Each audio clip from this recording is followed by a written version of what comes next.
Yo, what is good, yo? It's your boy Ty back here with another video. So yes, we do have the newest spotlight challenges that did get released today. Obviously, it's kind of crazy because you got all of these, right? 0 out of 5, kind of to be expected, which this is a 5-minute game. Guessing most of these are going to be 5-minute games. Then you got this, which is a 2021 All-Star Weekend for Galaxy Opal John Wall, in which I expect all of these to be 5 minutes as well. But to do this, you must have, the challenge rules say you must use Brandon Roy and Wes Unseld in your lineup. So it's not like you can just be like, oh, I want to do this and skip right into it, because if you try playing a game, it's going to give you probably a code that says you can't, it doesn't meet the requirements. So you do have to have Brandon Roy and Wes Unseld to do that. So that's just an extra kind of spotlight that you do indeed have to get done. But what I'm here to tell you guys today is, what should you grind first? Obviously, we got 15, 16, 17. I think it's 18 of these that you have to be able to grind.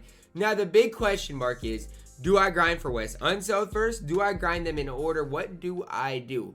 And my suggestion for you guys is to grind the ones you want to grind first. But before we dive into which ones I'm going to grind first, if you are new to my channel and have not yet, please consider smashing that subscribe button, as we are on the road to 50,000 subscribers. So when I say which ones I would grind first, that comes down to, obviously, first of all, some of them are 5 games. So these ones are obviously, hold up, the servers are bad, but this is 5 games in which you must use 3 Kings players. For Sidney Wicks, it's, you must use 3 Sixers players. So you don't really need anything special for any of these challenges, right? You don't need, it's not like you have to complete them in order. You can really skip around, complete whatever ones you want. So you guys know my ranking video that did come out last night. Obviously, I'm higher on some of these cards than other cards, but the big thing is that you guys need to know is you can't just hop right into grinding John Wall, because you have to have B-Roy and Wes Unseld both.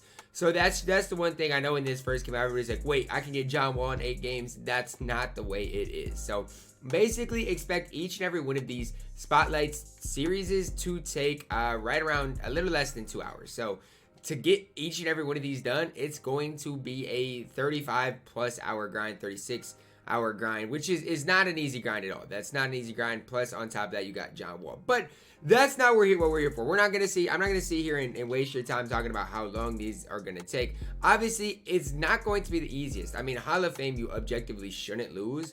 But I mean, for some of the community, it's not going to be necessarily easy to win on Hall of Fame, especially if your team's not good. But what would I grind first? And here's kind of my suggestions for you guys. You guys can let me know if you guys want. So I'm one, guys, first of all, I would grind the best cards possible. So honestly, I like at the 5 games, Debusschere, Sidney Wicks, Buse, and then Robert Parish. Those guys are all fine. But the big thing is, the guys I would look to get first, for me, I would grind Latrell Sprewell first. First and foremost, that's the guy I would want on my team first. And then after that, it depends what you're looking for. That's the first thing I'm looking to grind. And then obviously you can skip around. Don's obviously solid. But the one thing I'm seeing, right, let's count them. 1, 2, 3, 4, 5, 6, 7, 8, 9, 10, 11, 12, 13, 14, 15, 16. So there are 16, right? So all the spotlights are there. So it's a matter of what you want to grind first. For me, I'm grinding Latrell. Then I'm probably it just depends. Boogie Cousins obviously very solid. Kawhi is solid. But a lot of the 5 reward wins are the best. So I might grind these first just to get a good head start, because these are only 5 games. The rest of them are 6 games. But just grind which ones you want to grind first. The one thing I would say, guys, bigger, more important than anything, right, is get the Wes Unseld done first. Okay, that's the one thing I would say. So Wes Unseld's obviously the first ones up to the 90s, and then the 2000s on, I believe, are for obviously the Brandon Roy. So I would grind the first ones first. I wouldn't skip around. I wouldn't go grind Nate Robinson first and then from the top, because then it's going to take you longer to get Wes Unseld. I would grind the first ones, or the early ones first, and then skip to the next ones. Now, if you want to grind for Brandon Roy first, don't do any of these early ones. Do these later ones, and then you can get Brandon Roy first, and then obviously go back later on. So it is important to remember that each one of these sets does have, 8 players. So each one of these does have 8 players. So you guys can kind of see where the cutoff point is with each of them. So I mean, if your goal is to get Wes Unseld first, you guys know you're gonna need 8 total players. So that cutoff point obviously does, I think, let's see, 1 2 3 4 5 6 7 8. So yeah, that cutoff point is right in the middle of the 90s. So obviously you're gonna have the rest of them from there on. But it's going to be a long grind. It's going to be a massively long grind. For me personally, if I was to do this, I would grind for the players that I'm going to use. Because let's say you get 3 of these done and then decide, I don't want to do this anymore. I don't think it's worth it. You're going to want those 3 players to be kind of impactful. So for me, obviously, I'm going to go in here. I want Wes Unseld first. And so then I'm looking, right? I'm probably grinding Latrell Sprewell, Sidney Wicks. Those are my first 2.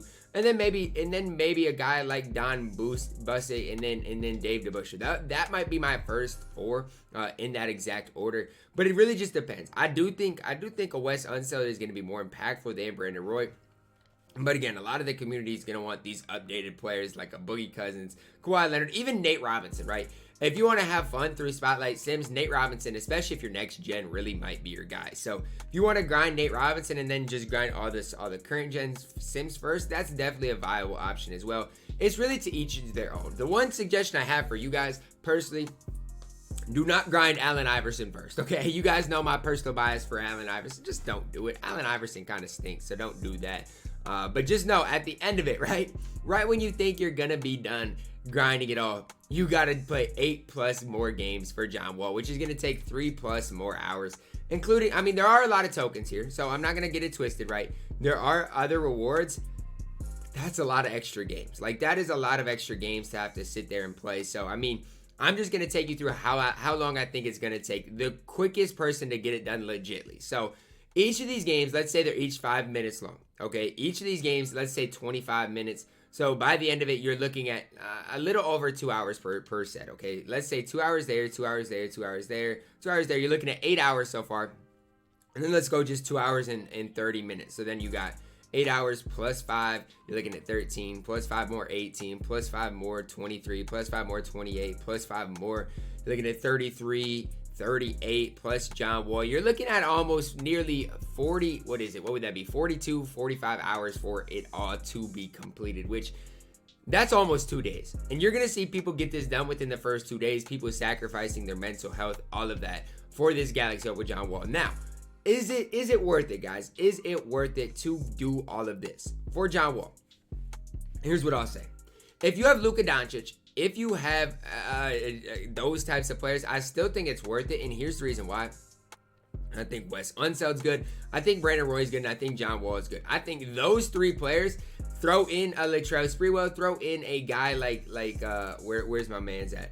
Buse, throw in Sidney Wicks. These guys can play in competitive type setting. You could honestly play a comp game with just Spotlight Sims. So that's why I do think it's ultimately worth it. Whether you're no money spent, all money spent, I just think it's good for the community as a whole. And it's not that bad of a grind. If you want to get some of your XP done along the way, you might as well do that as well. So I haven't done anything as far as XP. I've done nothing. But I will say this. If I do end up grinding these spotlights, I'm going to grind XP. Why don't I do it? That's just the way it is. So I might do it on my no money spend account more than anything. The problem with that is I don't have that much MT. But the big thing is, if you're trying to grind spotlights, do XP along the way. Don't just do spotlights to do it. Get some of this XP done. For example, you got to score, 10 points with a point guard. That's easy enough to do. But start working on these challenges as well, right?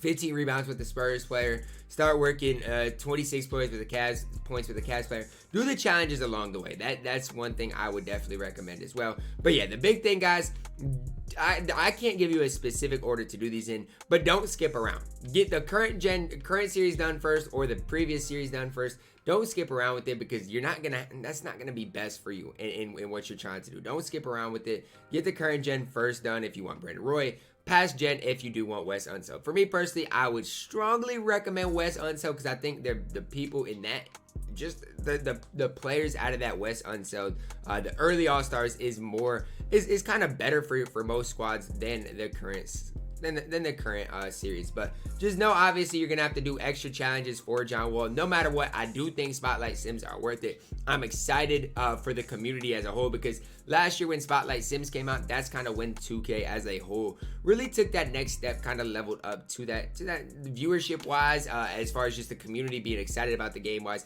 because this is for everybody. You don't have to have anything special to get these players, and these players can compete in competitive type settings. So definitely would strongly recommend, whether you're new to the game, whether you've played the game, whether you have the best squad, whether you have the worst squad, to grind these Spotlight Sims and have fun with them. If you're in a good MT standing, grind for David Robinson while you're at it. I would definitely strongly recommend that as well. But no matter what, guys, I don't know if I'm gonna grind it, just because it's a lot of time. It is a lot of time. If I do it, it's going to be on my No Money Spent series, and I'll just make an exception. But I hope you guys did enjoy the video, guys. Drop a like on the video. Subscribe if you are new. And as always, man, I love you guys, and have a blessed day.